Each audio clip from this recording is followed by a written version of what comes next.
ವಾಲ್ಮೀಕಿ ಹಗರಣದಲ್ಲಿ 187 ಕೋಟಿ ರೂಪಾಯಿ ಲೂಟಿ ಹೊಡೆದು ನಮ್ಮೊಬ್ಬ ಮಂತ್ರಿ ರಾಜೀನಾಮೆ ಕೊಟ್ಟು ಜೈಲಿಗೆ ಹೋದ ಅನ್ನೋದು ಸಾಧನೆನಾ? ಯಾವುದು ಸಾಧನೆ? SCP TSP ಅನುದಾನದ ದುರುಪಯೋಗ ಪಡಿಸ್ಕೊಂಡ್ರೆ ಸಾಧನೆ ಆಗುತ್ತಾ? KSRTC ನೌಕರರು ಚಳುವಳಿ ಕರೆ ಕೊಟ್ಟಿರೋದು ಸಾಧನೆ ಕಾರಣಕ್ಕ? ಏನು ಸಾಧನೆ? 3 ಗಂಟೆನೂ ರೈತರಿಗೆ ಅವ್ರ ಪಂಪ್ ಸೆಟ್ಗಳಿಗೆ 3 ಫೇಸ್ ಕರೆಂಟ್ ಕೊಡ್ತಾ ಇಲ್ಲ, ಅದು ಸಾಧನೆ ಆಗುತ್ತಾ?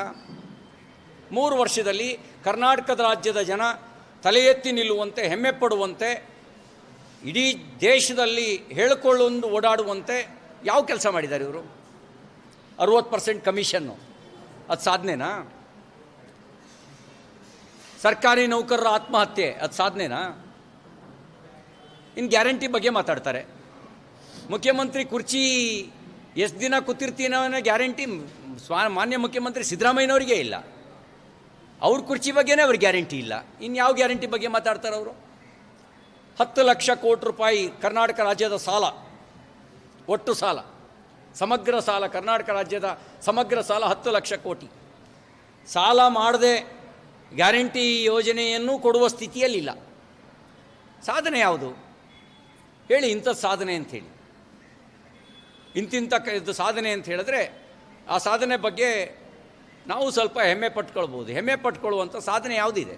ನಾನು ಕೇಳ್ತೀನಿ, ಪೆಟ್ರೋಲ್ ಡೀಸೆಲ್ ಮೇಲೆ ಕರ್ನಾಟಕ ಸರ್ಕಾರ ಹಾಕಿರುವ ಸೆಸ್ಸು ಟ್ಯಾಕ್ಸು ಜಾಸ್ತಿ ಇದೆಯೋ, ಕೇಂದ್ರ ಸರ್ಕಾರದ ಜಾಸ್ತಿ ಇದೆಯೋ? ನೀವು BJPನ ಟೀಕೆ ಮಾಡಿ, ಕೇಂದ್ರ ಸರ್ಕಾರನ ಟೀಕೆ ಮಾಡಿ. ಅದಕ್ಕೆ ಮುಂಚೆ ನೀವು ಕರ್ನಾಟಕದವರು 3 ಸರಿ ಪೆಟ್ರೋಲ್ ಡೀಸೆಲ್ ಮೇಲೆ ಕರ್ನಾಟಕ ಕಾಂಗ್ರೆಸ್ ಸರ್ಕಾರ ಸೆಸ್ ಹಾಕಿದ್ರಲ್ಲ. ಯಾಕೆ ಹಾಕಿದ್ರಿ ಸೆಸ್ನ?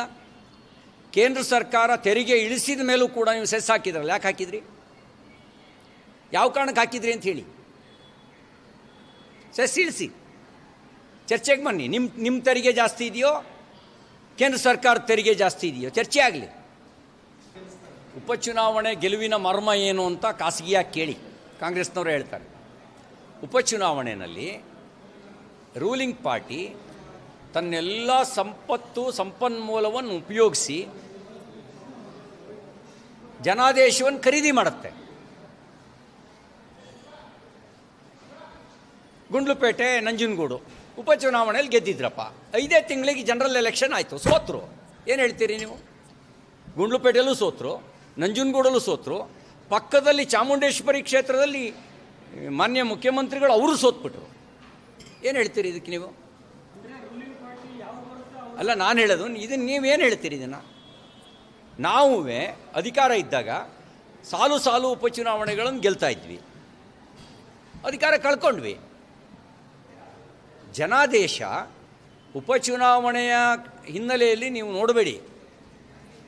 ನೀವು ಬೇಕಾದರೆ ನಿಮಗೆ ಪತ್ರಕರ್ತ ಸ್ನೇಹಿತರಿಗೆ ಅಲ್ಲಿ ಇನ್ಚಾರ್ಜ್ ಇದ್ದವರು ಗೊತ್ತಿದ್ದಾರೆ.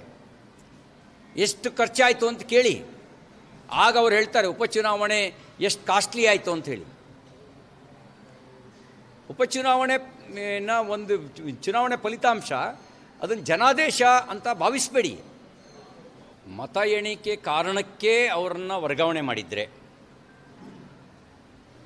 ಅದು ಈ ಸರ್ಕಾರದ ಹತಾಶೆ ಆಗುತ್ತೆ, ಒಂದು ತಪ್ಪು ಸಂದೇಶ ಕೊಟ್ಟಂಗಾಗತ್ತೆ. ನನಗೆ ಗೊತ್ತಿರೋಂಗೆ ಅವರು ಸಾಮಾಜಿಕವಾಗಿ ದಲಿತ ವರ್ಗಕ್ಕೆ ಸೇರಿದವರು. ಅವ್ರನ್ನ 6 ತಿಂಗಳಿಗೆ ವರ್ಗಾವಣೆ ಮಾಡಿ ಒಂದು ಕೆಟ್ಟ ಸಂದೇಶವನ್ನು ಈ ಸರ್ಕಾರ ಕೊಟ್ಟಿದೆ. ಅವರು ಆಡಳಿತಾತ್ಮಕ ಕಾರಣಕ್ಕೆ ವರ್ಗಾವಣೆ ಮಾಡಿದರೆ ಅದು ಬೇರೆ ಪ್ರಶ್ನೆ. 6 ತಿಂಗಳಲ್ಲೇ ವರ್ಗಾವಣೆ ಮಾಡಿರೋದು ಅನುಮಾನ ಹುಟ್ಟಿಸಿದೆ. ಶೃಂಗೇರಿ ಕ್ಷೇತ್ರದ ಚುನಾವಣಾ ಫಲಿತಾಂಶದ ನಂತರ ವರ್ಗಾವಣೆ ಮಾಡಿರೋದು ಒಂದು ಅನುಮಾನಕ್ಕೆ ದಾರಿಯನ್ನು ಮಾಡಿಕೊಟ್ಟಿದೆ.